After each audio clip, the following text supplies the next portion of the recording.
میں سارے ساتھیوں کو مشورہ دوں گا کہ جو قاضی عبدالرحمان صاحب نے بڑی نیکی کی، کاش کہ وہ ساری چھپ جائے۔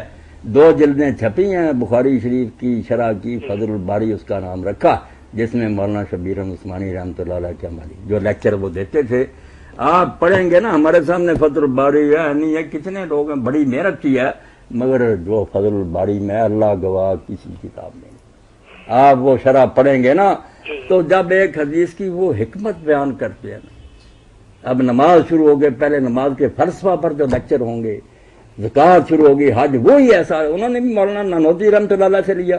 اب وہ ایسا کمال ہے کہ جو شخص پڑھتا دیوانہ ہو جاتا ہے کہ دین میں اتنی گہرائی ہے، یہ نماز میں رکوع اور سجدے اور کیا ہے۔ وہ کتاب تو پڑھنے سے پہلے میں نے صرف اشارہ کر دیا، وہ ایسی نہیں کہ میں اس کا بیان کر سکوں۔ رکاوٹ جو ہے یہ وہ دیواریں ہیں جو مسلکی اور مذہبی اور فروعی اعتبار سے بنی ہوئی ہیں، بندہ دوسرے مسلک کے کسی بھی عالم دین کی کتاب پڑھنے کے لیے تیار نہیں۔ اب میں کیا حیران ہوں، کتنوں کے پیٹ جو پھولے ہوئے ہوں گے، شبیر عثمانی کی تعریف کر آپ دیکھتے ہیں، میں تو ہر ایک کی کرتا ہوں، مولانا احمد رضا کی کرتا ہوں، کہ خود مولانا انور شاہ رحمۃ اللہ علیہ فرماتے تھے کہ اختلاف الگ بات ہے، ورنہ مولانا احمد رضا خان کے علم کا انکار نہیں کیا جا سکتا۔ وہ کہتے وہ تو جب لکھتا تو پتا چلتا کہ جیسے فقہ کی کتابیں اس کے سامنے تیر رہی ہیں، ایک مسئلہ شروع ہوتا ہے، سینکڑوں کتابیں، 1-2 کا نہیں، سینکڑوں، کہ فلاں فقہ کی کتاب علم ہے۔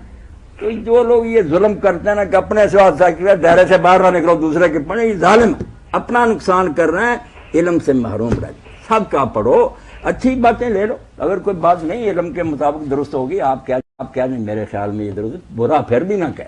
وہ ابھی میں نے آپ کے سامنے کتاب رکھی تھی، مقالات اور اب مجھے اطلاع ملی ہے، میں آپ کو خبردار کر دوں کہ کانفرنس ہو رہی ہے کہ اس کو مردود قرار دو، فتویٰ دو سب مولویوں سے مل کر کہ یہ کوئی نہیں مسلمان۔ میں نے کہا مجھے اس کی کیا پرواہ، دیتے رہو، پر شورش تیرے خلاف زمانہ ہوا تو کیا، کچھ لوگ اس جہاں میں خدا کے خلاف ہیں، بات کرو آ کر، کچھ سیکھو۔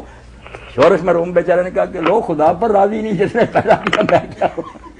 صحیح بات، میں یہی بات، میں احترام جو ہے نا کسی کا چھوڑ نہیں سکتا، پڑھا ہے میں نے، میرے پاس ان کے سب کے دفاع، میں ان گروہوں کو کہتا ہوں کہ آؤ میں تمہارا حوالہ تمہیں نے کہا، تمہیں نہیں پتا، میں بتاتا ہوں اعلیٰ حضرت نے کہا لکھا۔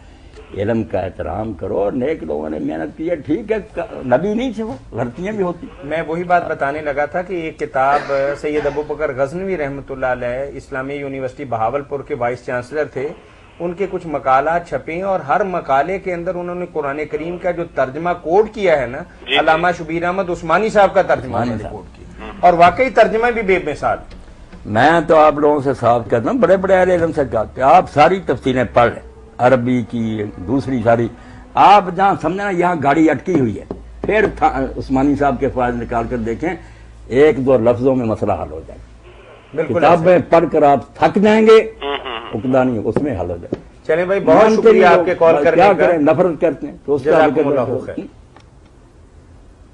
جی مولانا، چلیں بہت اچھا ہو گیا۔ بس آخری بات عرض کروں، تھانوی صاحب رحمۃ اللہ علیہ کے سامنے ان کے کسی عقید مند نے کہہ دیا مولانا فوت ہو گیا جام رضا، اس نے کہا اچھا ہوا ایک گمراہ چلا گیا۔ آپ اتنے سخت ناراض ہوئے، کہنے نہ بھائی میری تربیت کا یہ اثر ہے، اتنا بڑا عالم دین دنیا سے چلا گیا اور تو نے یہ کرنے کا، انا للہ کہتا، افسوس کرتا، دین کا اتنا بڑا خادم تھا۔ اختلاف کی کیا بات، ہمیں وہی آتی ہے کہ ہم جو کرتے ٹھیک ہے۔ جی وعلیکم السلام۔ نیک لوگوں کا طریقہ یہ تھا۔